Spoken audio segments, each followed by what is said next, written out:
Aloha, my name is Chelsea Peck and this is Hillary Brown, and I'm the owner and an instructor at Pilates Ocala, a Pilates studio on Montserrat Avenue in Honolulu. And Hillary Brown is an instructor at the studio as well.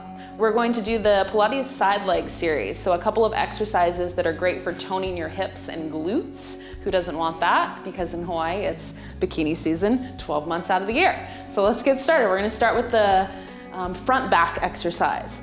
So you're gonna line up your back, if you're on a mat, with the back edge of the mat, and then your legs are gonna be a little bit in front of you at an angle, pointing towards the front corner of the mat. This is really important. You're gonna feel it in the right areas if your feet are a little bit in front of you. And then you're gonna lift the top leg up to your hip level, and we're just gonna inhale, bring your leg to the front, and then exhale, bring the leg to the back. Inhale as you bring the leg to the front, and exhale as you bring it to the back. Good, so we're focusing on the back of your leg, and what I look for is that she's making a little crease in her pant at the top of the leg, so I know that she's using her glute to do the work.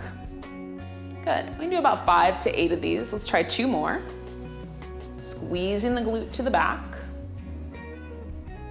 Good, and then bringing the legs back together and rest. The next one is a lift and lower. So you're gonna externally rotate your legs, and your top leg is gonna lift up and lower down, bringing your heels together.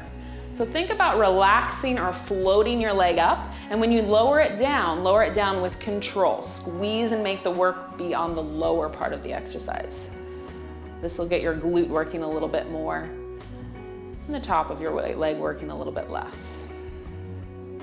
Good, let's do 2 more. Float the leg up and lower it back down. Last one, and rest. Good, the next one is small circles. So you're gonna keep the leg externally rotated and do circles about the size of a grapefruit maybe, clicking your heels together, just squeezing that top glute, lengthening through your legs. And then reverse after about 8. Good. So stabilizing your hip is a big thing with these exercises. So keeping your hips stacked, your shoulders stacked. Good. And rest. Okay, next exercise is gonna be big circles. So you're still turned out, and you're gonna bring the leg forward, lift it up, bring it back behind you and together. Good. So making sure that you're only going as big as you can keep your pelvis stabilized. If you go too big, your hips will roll forward or back, and that's not what we want. By keeping your pelvis stable, you can really work your glute. Good, and then let's reverse it. Let's do 4 or 5 to the back. Squeeze to the back. Good. And breathing will get you through some of these tough moments here. She's making it look easy, but I know if you're doing this at home that it is challenging. Good. And then let's rest. Let's end with a little stretch. So you're gonna flip on over to your back. Really important that you do this after this series. So you're gonna cross the leg that you worked, your right leg, your left leg over your right. Now bring your leg into tabletop, and you're gonna just press this knee away from you as you pull the other leg towards you. Good, I'm gonna move your foot this way a little bit. Good.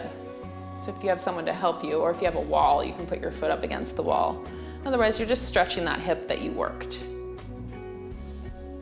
Good, and then just a couple deep breaths here. And then you can flip on over to your other side and do the same thing on the other side.